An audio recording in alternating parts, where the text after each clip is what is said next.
Our guest this morning, the Secretary General of the Kenya Medical Practitioners and Dentists Union, Dr. Davji Attelah, joins us in the studio today alongside Reverend Elias Agola, the National Council of Churches of Kenya, and from the Christian Aid Organization, the Pan-Africa Senior Advocacy Advisor, Joab Okanda. Gentlemen, asante sana for joining us. Welcome to Kenya's biggest conversation. Thank you. It's good to have you on the show, and we appreciate that you have joined us this morning. Dr. It's the first time that you are in the studio. We've had very many conversations with you. Yeah, we have quite a number, but most of them have been online, on Zoom, and on phone. So I think it's the first time you're now physically on the studio. Karibu sana. Asante. Karibu. Mchungaji, karibu pia. Asante sana. It's good to have you on the show. Asante sana. What role do you play in the National Council of Churches of Kenya? Well, in the National Council of Churches of Kenya, I play several roles. One of them is being an advocacy person, talking on issues, whether it is corruption, COVID-19, and any other issues that the church assigns me to do at the NCCK. Like this time again, we are talking politics and elections, and we are here today I'm here to talk about COVID-19. True. Thank you. Which church and denomination do you represent? I'm from PCEA, the Presbyterian Church of East Africa. I serve here in Nairobi, in Kahawa West, the northern part of Nairobi, which we call the Nairobi North Presbytery. Okay. Thank you. And Joab Okanda, welcome to Kenya's biggest conversation. You are from Christian Aid. Who is Christian Aid? Thank you, Eric. I'm happy to be part of the Situation Room today. Christian Aid is a global movement of people, churches, and local organizations that stand together for dignity, for equality, and for justice. So what does that mean? You know, poverty robs people their dignity. Yes. And so we have to fight the root causes of poverty. So we stand together, we bring people together to fight the root causes of poverty that rob people their dignity. We stand for equality and we stand for justice. When an organization is called something aid, you think of receiving aid and support. Is that what you do? Humanitarian aid? There are situations that require humanitarian support. And, you know, when we start a conversation around aid, I know it's a conversation that will take a month to have. Because are we talking about aid itself, or we are talking about justice, we are talking about restoration, you know. Aid itself keeps people in dignity, actually. And, you know, it comes up with colonial connotations. And even internally within Christian Aid, we are having a conversation whether we should keep the word aid as part of the organization's name. Ah, good. What would the other names be? Christian support, Christian advocacy. Actually, what I'm concerned about, aid, we understand the term with all the connotations. So, but when you prefix it with Christian, how then does it differ from others? What is it that you do that is specific and unique about what it is that you offer? The name came about when the organization was founded about 75 years ago, when churches came together to support those who are facing humanitarian disasters, those who are actually were suffering under the hands of colonialists, you know. So this was a movement that came, for example, in South Africa to fight apartheid, you know. Yeah. So, back to that question. If you were to move it from the name aid, what else would it be called? Christian. So Christian is staying. Aid is what, you know, now we may have to change from Christian aid to Christian. My question hasn't been answered yet. Christians. The reason why I say this, colonial connotations notwithstanding, anyone who professes to be of the Christian faith, the issue of assisting those in need, it's not a suggestion, it's mandatory. We have a prelate here. He can confirm whether what I'm saying is a figment of my imagination or whether it is true. Yeah, it is true. Whenever you mention a religion, Christian for that matter, you have to have in mind that the issues of aid, support, having initiatives and developments and advocacy for the less fortunate or the faithfuls is not something that you do as an option. Even if you have to acronym AID, you can say advocacy, initiatives, and developments. That can also be part of what the Christian aid do, and all that is about support to the people that you target as your persons, as your target for operations. So even when my friend is saying Christian aid is a name that was initiated long time ago, 75 years ago, again, even today, it is still relevant. I think you are right in asking that question, and I'm sure I've answered you. Yeah. Yeah, I think otherwise, I think having it as Christian aid is still the best, because it actually fragments the different roles that the Christianity plays. So this is just to help and to empower the humanity and to assist on that aspect. I think that will really make it different from the religious aspect. Okay, Joab, focus group discussion, you get your answer, right? Daktari, we have been talking a lot about COVID-19 for the last 2.5 years or so. COVID-19 in the country, the response by the government on COVID-19, formation of the National Emergency Committee, Response Committee, formation of the task forces, daily communication from the ministry, a reallocation of budgets to fight COVID, and very many things that have happened, where we get to a point where yesterday's positivity rate was 0.2%. Okay? So if we were to look at it broadly from a universal point, how have we fared in responding to this global pandemic as a country? I would say that if you look at the Kenya, or as it is in response to the COVID-19, we've fairly done well. And this is in the sense of communication. When COVID came in the year 2020, there was a lot of panic that was among the public and everybody. Nobody knew what COVID was. And even if there was information that somebody is infected, the reactions were very unique. But then I think the government took an initiative of giving information almost on a daily basis. And that information really made people to understand the prognosis and how COVID was relating, to the point that people understood that if you get COVID, you can actually get well. They're giving the statistics of those who are infected, the transmission, the deaths, and even the recoveries. So I think that information really helped people to understand, and even the trends of different places. Generally, again, also we have the people who were affected, those who lost their life in the process, a number of them, and some were because of the facilities that they were into. So in one way, I can say that the way the government handled the information part of it was good, and the way the hospitals, it exposed the inefficiency that were in the public sector facilities, and it made many people to see that the healthcare actually it plays a pivotal role in the country, or the sector, or in any setup. And again, it made people to see also the healthcare workers in a different way as before, that actually they are like front soldiers that will put their life in place to support and to help the country. So basically, that really made a lot of policies that have been developed, and even the way that the public has taken steps in it became very different. Yes. So there was great improvement.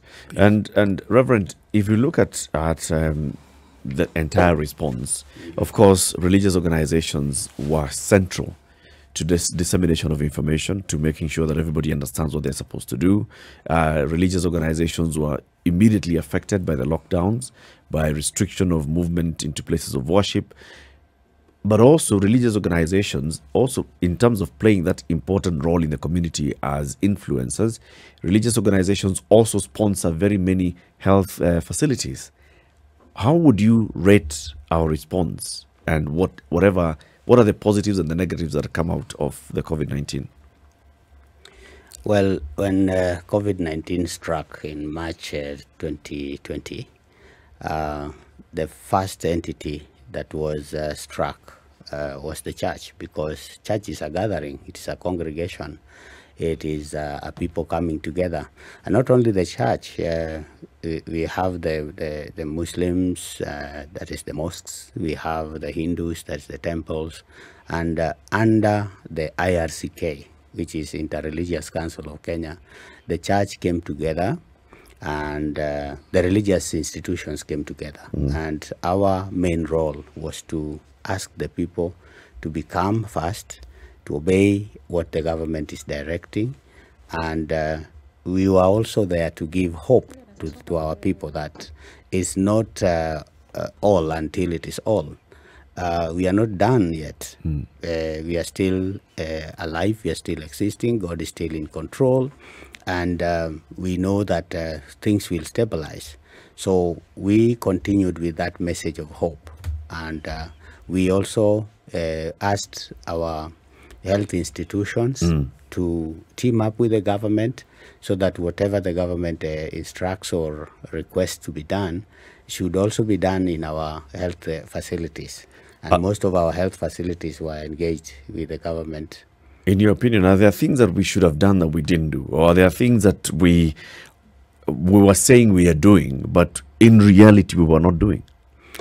Yeah, you know, humanity is a difficult species to deal with because they think, they have their own opinions, and you know, at that time again, most of the religious institutions have got their own theological interpretations, because although we have a standard Bible or a standard Quran, but the interpretations are with the people. So sometimes when you ask the people to mask up, you know, people could not mask up all of them. If you ask people to isolate or not to go to crowded places, you would still see people go to Gikomba. You would still see people, you know, sneak in and maybe have their own in-person meetings. So again, we can't say everybody did everything at the same time, but again, it depends on where people were. How about the government? Was the government doing everything that it ought to have done, Job? Yeah, I think as Davji said, the government tried in terms of communicating the impacts of this pandemic. But where I found the government failing is actually when we started getting COVID-19 vaccines. We didn't see the same energy that the government invested in telling people to social distance, to wash their hands. We didn't see that actually happening. The government did not go out there aggressively telling people to get vaccinated, but instead it started using some militaristic approaches, saying you'll not have access to government services if you're not vaccinated. You will not access malls if you're not vaccinated, you know. And we know the myths around vaccines, and not just COVID-19 vaccines. So if the government would have put in the same effort, you know, we would have seen a difference. The other thing that I think the government missed a bit is in terms of protecting the most vulnerable, you know. And we've seen the social protection systems. Where has the money gone? Government responses, fiscal responses to this pandemic, to be honest. They reduced, for example, the pay as you earn for certain people. But it also reduced corporate income taxes, you know, for multinationals to 25, from 30% to 25%. This means the government was collecting less, actually, to invest in public services. Not necessarily. You know. Not necessarily. If you look at it literally, it appears that they're collecting less. But sometimes, not in this particular instance, if your tax is fair and it's considered to be manageable, you actually make it possible for more people who ordinarily would have avoided paying tax to actually pay. So you actually end up even receiving more money than you would have received otherwise. When you make it punitive... Theoretically. Yes. No, actually, it's practical. When you make it punitive, more people avoid paying taxes even where they could. That's true. Case in point is during the Kibaki era, if you look at the conversations around tax, what is it that made that government able to collect money? They didn't keep hiking taxes. They didn't tax you at every turn. They rationalized it, and they brought about ways and means. They were having conversations with you about how to pay your taxes. But specific to the stimulus program that was announced by the president, with the reduction in pay as you earn, with the reduction in income tax, did the government then collect less than it could have? Let me ask the question. From the same organizations. Is there evidence that the government collected less? Because this is something that is empirical. It's something we can determine. Yes. Yeah, there is actually evidence that the government collected less. You know, if I was paying 30% and I'm now paying 25%, and we are talking about those who are earning highly. You know, we are not talking about those who are earning the minimum, you know. So were they collecting less because they reduced the taxes, or were they collecting less because more people are not able to pay? They were collecting less because they reduced the taxes. You know, they were saying we want to From a potential pool of the people who've paid tax, you started the financial year projecting that these people, the five of us in the room, were going to pay X amount. And then you've reduced it by 5%. Yeah. If all of us still end up paying, you have collected less than you had projected. But I think we need to go back to the context. The question is, what did the government do and how did it do it? The context is the COVID-19 time. Yes. And the government had an initiative to have taxes reduced. So whether it was paid less or not, we focus on, did the government do something to at least relieve people during that time, so that at least if they were to pay 30, whether more people now paid or whether less people paid, that depends on the data. The question but now we have to look at it at what did the government do? What was the intention of the government at the point? What was the intention of the government? Is actually, who was the government cushioning? Was it the poor or was it the rich? You know, it was a good thing that the government reduced taxes for the most vulnerable, for the poorest, for the low-income earners. But this was applied to everyone, whether you're earning 3 million a month, you know. And beyond that, Pay was only to a certain level of income, up to 25,000. That's what it was waived. That was what was waived, but yes, the rest was reduced. You know, there was a reduction by a certain percentage to all those who are paying payee, and then the corporate income tax also was reduced from 30% to 25%, and you can see the impact of that when that was removed now. So what is your argument then, Joab? My argument is this: the government actually supported those who are higher incomes, the rich more than the poor. Yes. Demonstrate that. How? Because if I'm earning 3 million shillings, and I've been paying a tax of 30% from that income, and you give me 5%. Tax relief, and you also give someone who's been earning 150,000 a same percentage of tax relief, you see the amount of revenue you're losing from the one person earning, you know, the 1 million, who is less impacted by the pandemic. And this is the money that you really required to actually strengthen your public health systems, so that you can respond to this pandemic. So it is about having a blanket relief for everyone, those who are high income earners and those who are low income earners. In your opinion, what should they have done?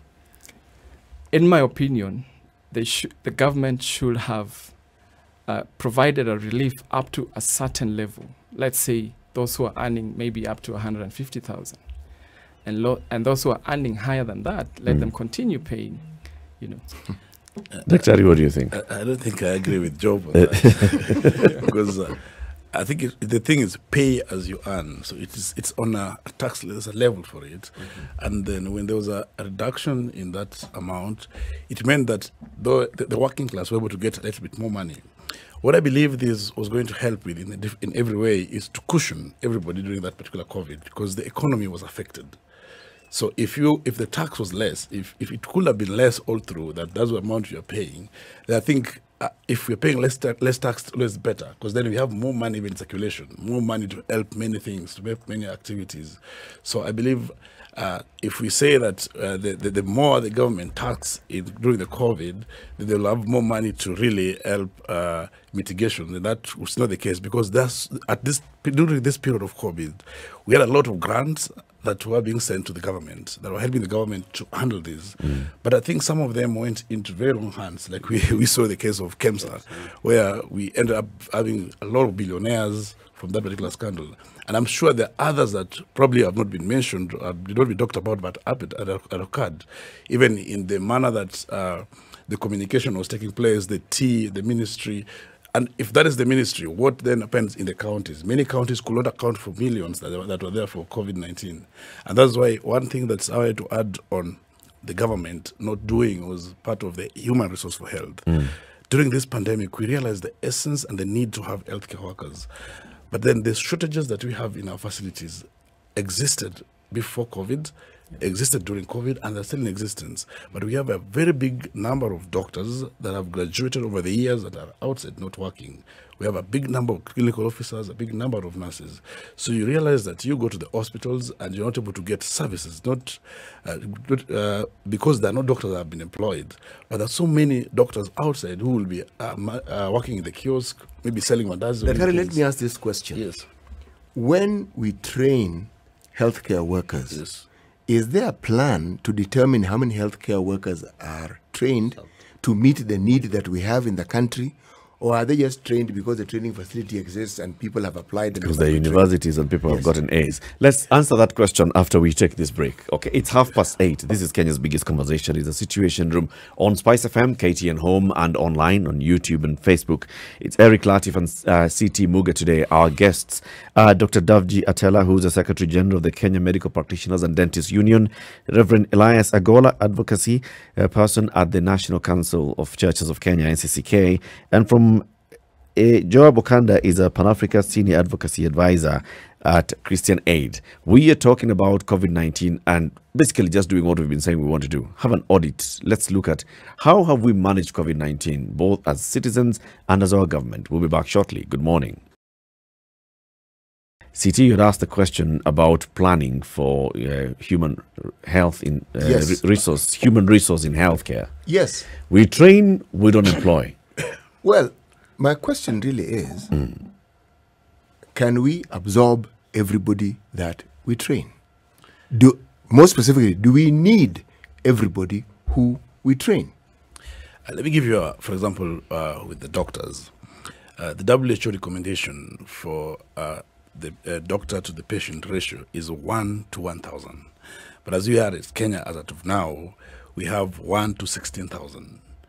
Sorry? 1 doctor to 16,000 in a population. Which means you've answered my question. We need every doctor. We need every doctor. And that's what was happening up to 2014, where every doctor who graduated from the university was being absorbed into facilities. But then I think when now it's with the budget is with the counties, then now the employment reduced drastically, up to about 70% in reduction. And then you look at the facilities or the hospitals. The hospitals are based into level 1, level 2, up to level 6, based on the service delivery. And the service delivery is done by the workforce, the personnel. So if you have a level 4 or a level 5, according to the regulation from the KMPDC, you need to have a particular number of doctors. Level 4 need to have at least 50 doctors. Level 5 need to have at least 70. But then you realize that in those particular public facilities, the numbers are, for example, level 4, you'll get 10 doctors. Level 5, you'll get maybe 20 or 30. So with that, the service delivery will actually be hampered with. And are the specialties also supposed to be represented at these various levels of hospitals? Yes. And we find that is lacking. That is completely lacking. And it's lacking not that because they're not doctors who have graduated and are available in the market. It's because the budget constraints that are being said by the governors or by the ministry not to employ. So then the people end up not getting services in the hospitals when they go to get. I need to ask this question. It's an unfair question, but maybe somebody can answer. What was the rationale behind devolving health? You know, the aspect of devolving health was to make, just the way of the evolution was to bring resources and everything to near the people. Yeah, but even when it was under the national government, resources were still being brought to the people. So, Yes. is it to give this false sense of control? Yes. And yet there is none because you don't have the resources to actually run that particular. I think the question should be, we devolved the functions. Did we devolve the resources? Did the resources actually leave the national government And follow. and And follow follow the the services? That should be the question. And maybe another question would be, are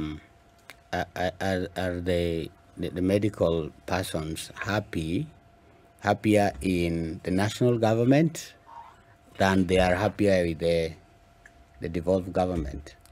I think that's And what do you you think if it is reverted, then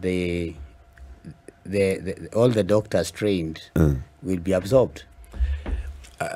the thing is this, I think we've all seen how many industrial actions we've had in this country. In fact, latest being in Mombasa and in Taita Taveta and some other places, where a time has come whereby the county budgeting system make it sure that there are always perennial salary delays in the counties, and the counties are always citing exchequer for the delays.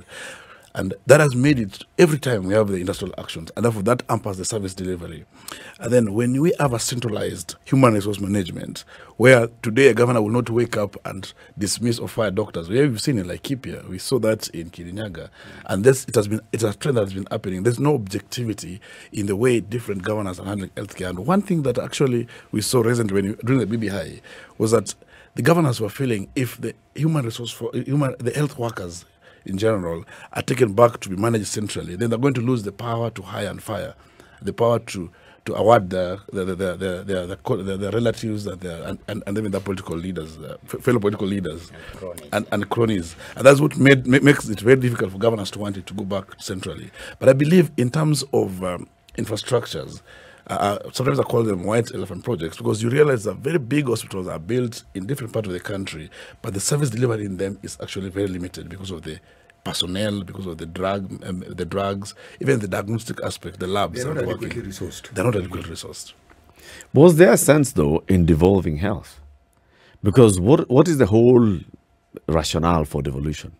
Bringing services closer to the people. Yes. What services are people looking for on a regular basis? One of them is health. But you see, Eric, were they receiving those services when health was under the national government? Are they receiving the same services or less now that it has been devolved? Are the services closer to the people? Because that's the whole essence.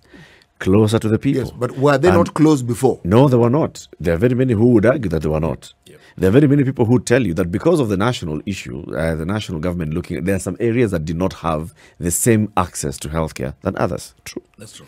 And devolution was meant now to come and close those gaps. So if it's at a local level, then the county government is able to offer the services closer to the people.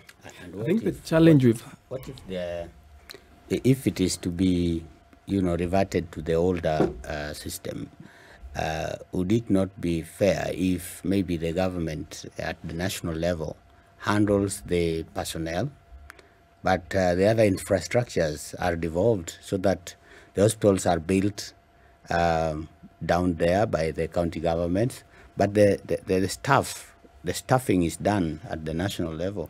How do you ensure that you, as the chief executive of a county who's been elected by the people, and you've said, I'm going to give you this service, how do you ensure that the national government actually gives you the personnel that you need? That I don't think the same thing that we're having issues with. If it's money that they have an issue, just releasing money on time. Imagine sending workers to your facilities. But Eric, how does the government then handle teachers, for instance? School education is not devolved. Yeah. Yeah. But also, I think the challenge we're having here is that even with the old system where healthcare was centralized, was the system working? And why was it not working? Over the years, we've seen increased privatization of healthcare. And this is where the problem is. When I was growing up, whether you're rich or poor, we used to go to the same hospital. We used to access services. I went to that hospital last year. It's now the COVID center for Busia County. And you can't imagine what you see. things used to work before. And actually, what COVID-19 has taught us is the power of public services. Everyone came back to the government. You know, the biggest private hospitals in this country were asking for a deposit of 650,000 for you to get admitted. Who can afford this? So the policy actors who are also have vested interests in these private hospitals, and they're in charge of making policy, you know, I think they're the ones who are ensuring that public services do not work for the people. Our brother here clearly is a conspiracy theorist. Why? Yes. Because if I ask him to provide evidence for what he has said, will he be able to? I mean, the thinking behind it one can understand, because how do you have a situation that is untenable being perpetuated continuously, and yet nothing seems to be done? But again, I'm going back to education. Yes, education wasn't devolved. What I was referring to with reference to education was how education works. Would you say that the government is able to provide sufficient teachers and to manage the process of ensuring that learners have ample teachers in the country as they should? Do you think they're doing a good job of it?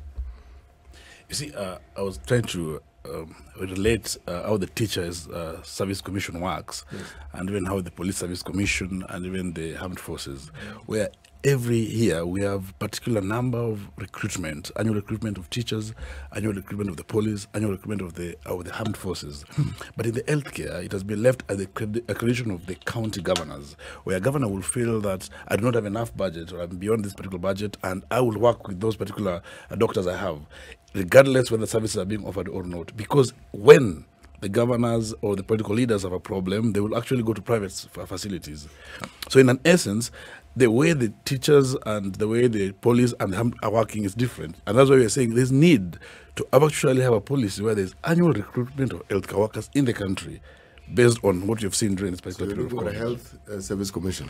We could have a health service commission, or we could have even a policy directive that, okay, it's in existence actually, that every level of facility need to have a particular number of doctors. But we need to have an enforcement structure or framework to ensure that at least actually every year there's an employment that is taking place. The numbers that are being employed downward. And this is something that I was putting down to NHIF, for example, that every Kenyan contributes mandatorily based on the new bill. But are you sure that once you contribute, if you go to facility A or B, are you going to get the services? Are you going to go complain to the NHIF that I don't want to contribute this month because the two facilities that were accredited to me, I didn't get services? So see, it's something that we have to look. Yeah, but I think what I'm hearing is that there is need to review that those articles in the law and sections of the acts that stipulate the healthcare in the country, because if you go to the UK, for example, they have what is called the NHS. Yes. And NHS is working. What he was referring to, if anybody goes to the health facility, anybody, you will be in this room and the Prime Minister is in the other room. Because if healthcare policies are properly, done to be public friendly, then I think that will answer all the questions we are asking here. But again, I don't think the doctors are willing to go that low into accepting that they can't have their private healthcare services, because it has become something like, a huge, I don't even have the word, but it has become an enterprise for the health workers. So even when some of them are not, employed formally, they will still find their way in locums. To have locums or even to have private entities. I'm not in any way suggesting that there should not be employment for everybody. But I think somebody mentioned the police. When the police are needed, a specific number is taken and all of them are absorbed. So I think, again, when we advocate for policy reviews on the healthcare, such should also be, tried if they can work. Why not train the people that we need, and why not absorb all that have been trained? That have been trained. Yeah. Education. You're talking about the police service and education. There's a very strong, with the police, there's a clear security element that you understand, and that's really their purpose. But with education, there is a security element, but even more so with health. Yeah. So if you understand you can't devolve police services so that every county has their police force, that same thinking should also have been applied to the healthcare. So what are we going to devolve? Because we'll take that argument into food security, and agriculture should not be devolved. We'll take that argument into water and water provision. It's national. It's a national security issue. So we cannot devolve water services. What are we going to devolve? Actually, there are fundamental differences. Why I'm saying there are fundamental differences is this. Water services with the national government, with the county governments, people still do not get services. And it has nothing to do with the availability of water or the ability of people to do it. It's just willful negligence. But something like health, something that you can't afford to play around with, literally, okay? That's why I liken it to the police force or the police service. This is not something that there should be a debate about. It's something that the citizenry should take for granted, and it's something they should assume and accept or expect to actually receive. They should expect and accept to receive water. But the management of water cannot be equated with the same way as the management of health. I agree with you, City. I'm just saying Yes. that, the argument that people had when they were seeking devolution was to have services delivered closer to them in manners in which they have also accountability, and you know who you can ask if you don't get. So when you elect a governor, when you elect your MCA, I want health, I want food security, these things that you're asking for. So health is big, it's national, it's all. Is there a way in which this can be balanced, where we say that, yes, we shall ensure that our local government is providing health? There's a national policy on health, and we know it's there in place. If it's a level 2 facility, it should have this. If it's a level 3, these are the minimum requirements. Level 4, 5, 6, like that.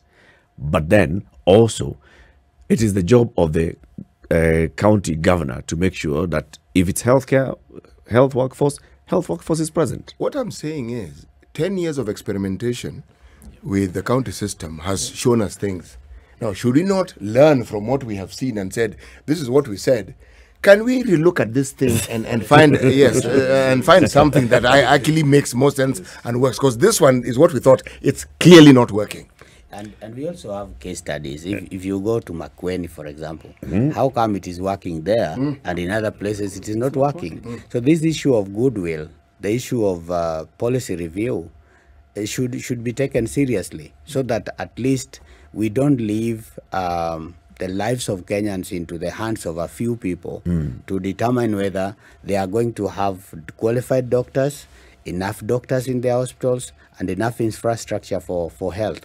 I think we just need to do what CT is saying, that we have experimented enough for more than 10 years now, and we are like going to go to another 10 years with the same experiment. How do we expect a different result using the same formula? But Reverend, why is it working in Makueni? That's a question we should. Because somebody somewhere took upon himself to enforce this.